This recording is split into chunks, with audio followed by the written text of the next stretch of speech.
Hello, BookTube. I was right. Mail did come. So I thought we'd go through a few packages together and see what we got. I don't know. I don't know how steady my video uploading schedule is going to be over the next 3 or 4 days. Or no, what's today? I don't even know. Friday. Today's Friday.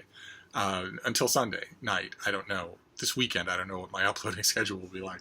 But for now, anyway, we've got mail to go through, and we'll see what we have. Starting with this first one, air packaged thing, snug as could be. What have we got here? It's a finished copy of something. Oh, okay, great. Okay, this comes out in early August. I've already read it. This is by Louise Candlish. This is Our House. I think we saw this on this channel.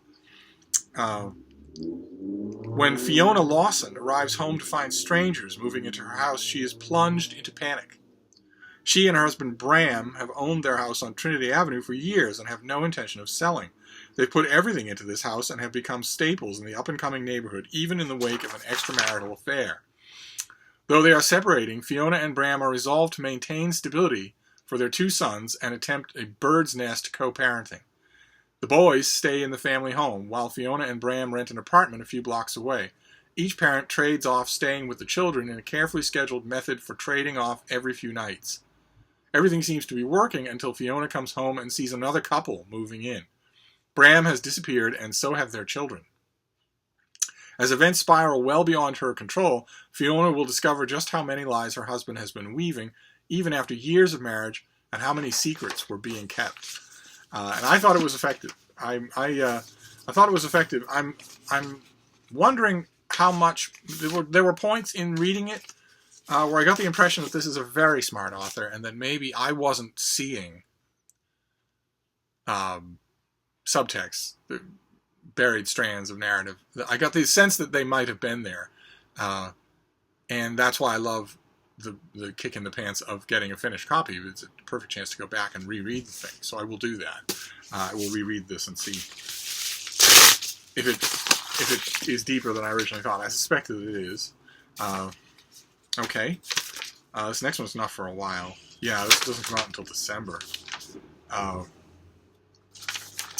This doesn't come out until December. This is Atheist Overreach. What Atheism Can't Deliver, by an author named Christian Smith. So I guess John Believer was taken. Let's see here. Atheism is an intellectual position, cultural movement, and personal belief, as all of those things, has become increasingly visible, acceptable, and influential in the modern West in recent years. Many popular and academic advocates of atheism have become increasingly confident and definitive in their claims. For example, that modern science disproves the existence of God, and that there is nothing innately religious about human beings. Professor Christian Smith critically examines the evidence and arguments from a sociologically informed philosophical perspective, suggesting that atheist contentions are overreaching. That might actually be true, but that opening paragraph doesn't contain any atheist contentions. It contains a whole hay barn full of straw men. So we'll have to hope for better from the book, which is not very big. I think this is probably going to be Apologia 101. So let's count them off, shall we? First of all, atheism is not a personal belief. It's a lack of personal belief. Many popular and academic advocates of atheism have become increasingly confident and definitive in their claims. For example, that modern science disproves the existence of God. Not a single prominent atheist says that. And that there is nothing innately religious about human beings. Not a single prominent atheist says that either. And you got to wonder, it's unlikely, for Oxford University Press, it's unlikely that a publicist is reading through all the books in their list. So you have to wonder if this pub sheet is provided in whole or in part by the author. In which case, I guess I know what I'll be encountering here. It's not exactly new territory. However, Smith does not argue that atheism is wrong. Atheism does not make a claim, so it cannot be wrong. Atheism is the position that a person does not believe there's a God. Not that there isn't a God, but that a person doesn't believe there is a God. That can't be wrong. let's forge on. His approach is measured, cautious, and fair-minded. Atheist overreach seeks not to adjudicate which side of the debate is right, but rather to clarify and correct some of the moral and epistemological implications of atheism if it is correct. Okay. All right. All right, well, this is right up my alley. There aren't two sides to the debate. It isn't a debate. I know there are lots of debates on YouTube, and plenty of people have made a very lucrative career out of debating, but there isn't a debate. If somebody says, I don't believe there's a God, you can't say, here are my counter-arguments. they believe what they believe. But one way or another, I don't think this book is going to concentrate on that. I think this book is rather, what was it again?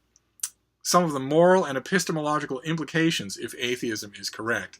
I'm willing to bet the author's going to go straight for objective morality and say that atheism as a belief system cannot possibly exist because the idea of an absolute morality, a transcendent absolute morality, is a religious idea. I'd be willing to bet that. We'll see. I could be wrong. But that's usually when somebody says that they are being fair and balanced on the question of atheism, that's usually the first piece of straw man dirty pool that they pull, is to say, well, you're borrowing from a Christian worldview when you talk about absolute morality. And because you're doing that, your atheism is flawed somehow. Anyway, I will report back. I will review this. So this comes out in December. I think that's one of the latest books that we've seen so far. I'm not going to do a page 112 tag on that one because I want to keep this video fairly short. So let's see what this next one is. That's a rabble-rousing subject. Oh boy, oh no, it's another rabble-rousing subject. This is by Edward Watts. I used to know an Ed Watts. This is Mortal Republic, How Rome Fell into Tyranny. No republic is eternal. Says you. It lives only as long as its citizens want it. That is true.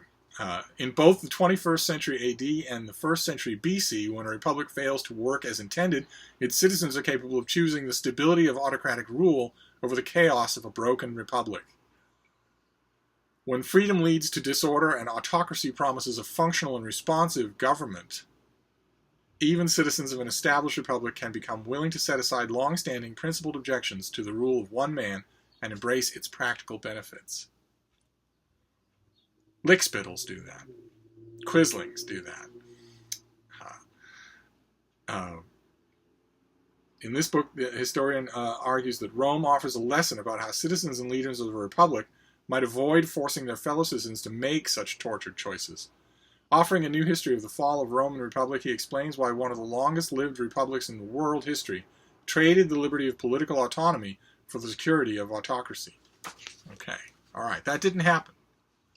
So again, it's the war of the pub sheets. I'll have to hope that the book itself produces a more nuanced approach to the subject. The author holds the Alcibiades Vasiliadis Endowed Chair as a professor of the history at the University of California, San Diego. So that he knows the subjects. Probably this has, yeah, the notes are incredible. Okay, fantastic. But that didn't happen. The Roman Republic, one of the shorthands in world history that always bugs me is when people say that the Roman Republic was tottering and debauched and ripe for the pickings of Julius Caesar, and that isn't true. The Roman Republic was working just fine. It was responding to the increase in the number of slaves among its citizens. It was responding to the drastic increase in its own territories and the administration problems that brings about. It was responding to all those things the way living governments do, and it was doing a fine job. There were balls dropped here and there, but you could point to any point in the history of the Republic and you would see balls being dropped. And there was a greater degree of freedom. The public assemblies elected their representatives by mob vote, yes, so an individual, non-noble Roman, wouldn't have had what we consider to be a franchise, an individual personal franchise, but nevertheless, there was a great deal of freedom, and all of it was backed by visibility. The government that happened in Rome happened on a very visible scale. That republic was healthy. That republic could have gone on. That republic operated under the assumption that its most highly trained and highly placed representatives would always prefer the stability of that republic over their own personal gain. And the republic was certainly strong enough so that if one or two people occasionally in its history made a decision otherwise, the republic would sort them out. It would absorb the trouble and sort them out. That's why in times of crisis, the Roman Republic actually had a rule. It actually had a governmental procedure to invest one person with dictatorial powers, to take over in the course of an emergency when the long, drawn-out formalities of assembly and debate weren't really practical. And the assumption was always that the dictator would simply hand over his power when he was done using it, when the crisis had passed. You can't say that a republic that could manage that system and still stay free was tottering or debauched. It doesn't work, and yet historians say it all the time. What the republic didn't foresee was that a man like General Marius would come along, trained, raised up, married into the highest echelons of society, and decide at a certain point in his life, I want everything for me, and to hell with Rome. When Marius did that and had the army at his back, the Republic shuddered, but the Republic had faced such men before, and could have shuddered and scarred a little, and then swallowed Marius whole and spat him out, and gone right on ruling the world, the little part of the world that it ruled. What it didn't foresee was a sequence of such men. So first you have Marius, then you have Sulla, then you have a whole ragtag group of minor, bloodthirsty people killing their enemies and making the streets of Rome red with blood, and then you have Julius Caesar, as only the latest in a long line of men with the loyalty of the army saying, I want all of this for me, and to hell with Rome.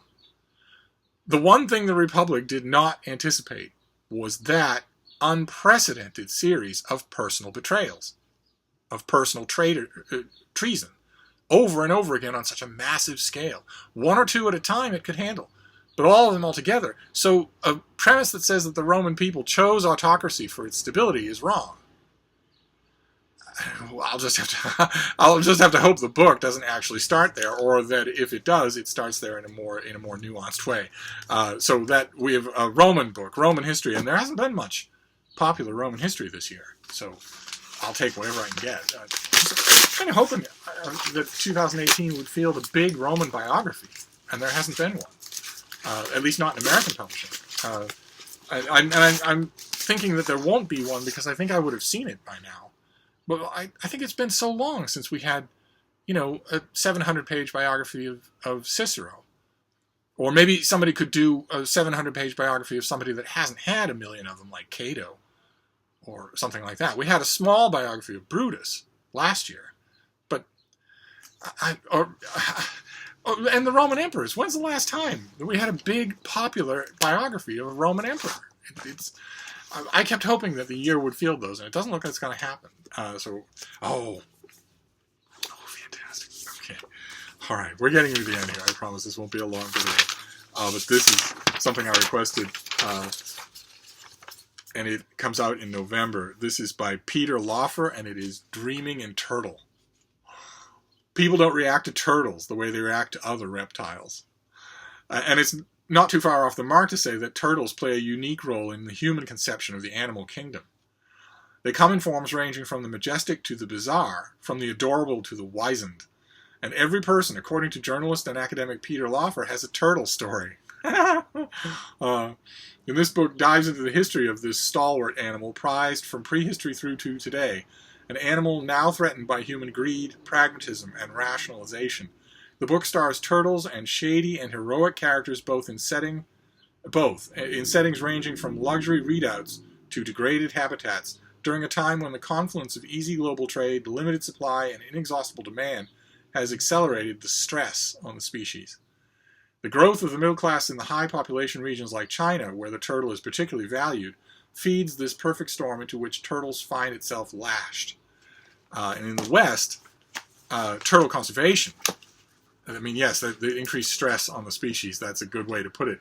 But in the West, turtle conservation is aided by fanatic conservationists who will do anything to protect the breeding grounds and the nests for instance, large ocean-going turtles. And they are largely more successful than a lot of other conservationists because it's easy to do. Turtles don't move very fast, and they're very, very precise in what they do. You can practically set your clock by the moment in some early morning or very late evening where a giant sea turtle will heave itself out of the ocean, pull itself up on a sandy strand just past the waterline, and lay its eggs. They've been doing it for millennia.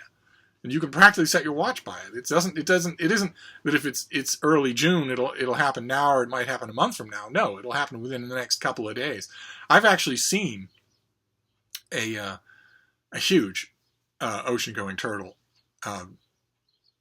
just tanking its way along the sand to go up into the dune grass, and it's amazing. The sheer work involved, they're enormous, and they don't sound like they're enjoying themselves at all breathing on land. But now in the 21st century, every single one of those visitations is mobbed by conservationists who very diligently keep out sightseers. They watch around the clock. They keep out predators. They keep out anything like that, and it helps. I think it's why we have large green turtles to start with anymore. But this is a big natural history of turtles in connection with humans. And I've had good luck this year with big natural histories, with natural histories of iconic animals. I've had very good luck, so I'm hoping this is more of the same. And then we have one last package, and then we'll be done with this mail.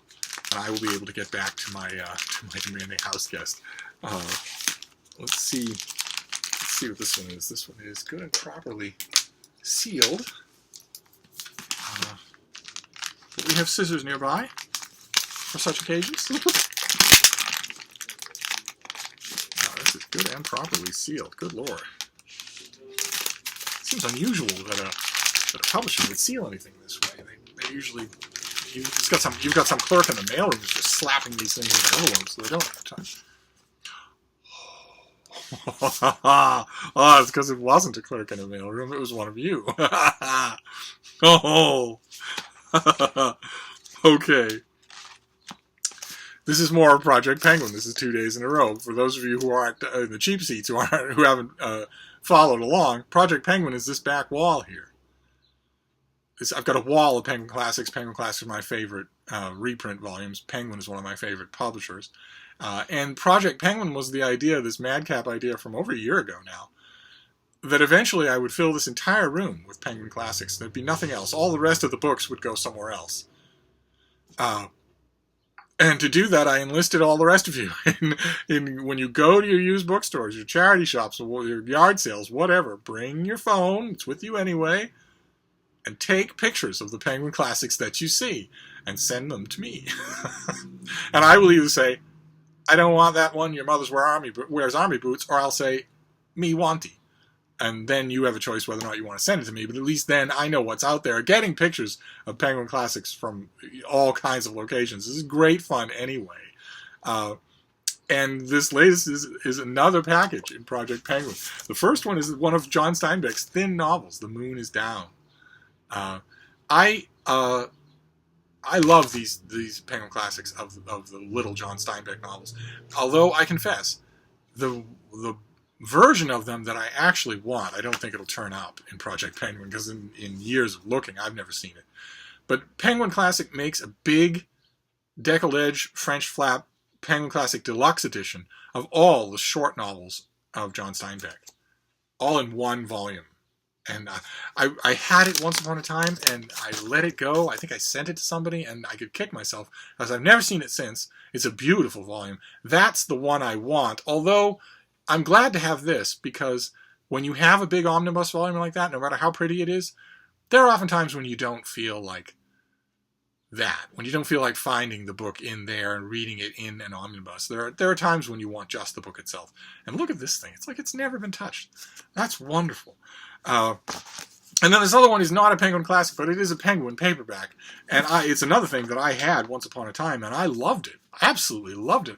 I recommended it to all kinds of people, so I probably gave it to one of them and just thought, you'll see it again, and then have it. And here it is again. It's edited by David Levitt and Mark Mitchell, and it's this.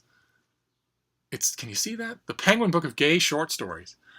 with a breadth and intelligence of selection that just is second to none. This is one of the best gay fiction anthologies that I've ever read. And it's so big that you get all kinds of stuff, from highly mannered to international to experimental. It is a thrill to have this back. The Project Penguin means that, of course, the Penguin Classics go on that back wall. And when it's not Penguin Classics, the question for new books is the ultimate salmon run upstream, past the rapids, past the rocks, past the grizzlies, to be shelved in this room. A book being shelved in this room as opposed to anywhere else or not kept at all. And this goes right in this room. I'm going to have to, not this weekend because I have a demanding house guest, but I'll put this on a table, and as soon as the weekend's over, I'm going to have to find a room for it somewhere in this room. Something's going to have to go, or I'm going to have to rearrange things because I love this volume. So that is wonderful. You know who you are, who sent these things. I can't thank you enough. Project Penguin marches on. So we have Project Penguin, the latest two. Then Dreaming in Turtle, Natural History of Turtles and Their Relationship with Humans. Atheist Overreach by Christian Smith. Mortal Republic by Edward Watts. And Our House, a domestic thriller that I need to reread. So that will I would probably reread that this weekend. That will probably go from this video to another video that I made about Friday Reads. But anyway, that's it for now. I don't know what we'll do for future videos today. I don't know. These don't take that long. But if I get more mail, I'll share it with you, or I'll try to. Unless my guest wants to do the mail alone.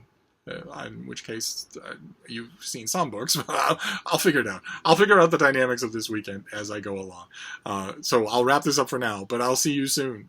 Thank you, BookTube.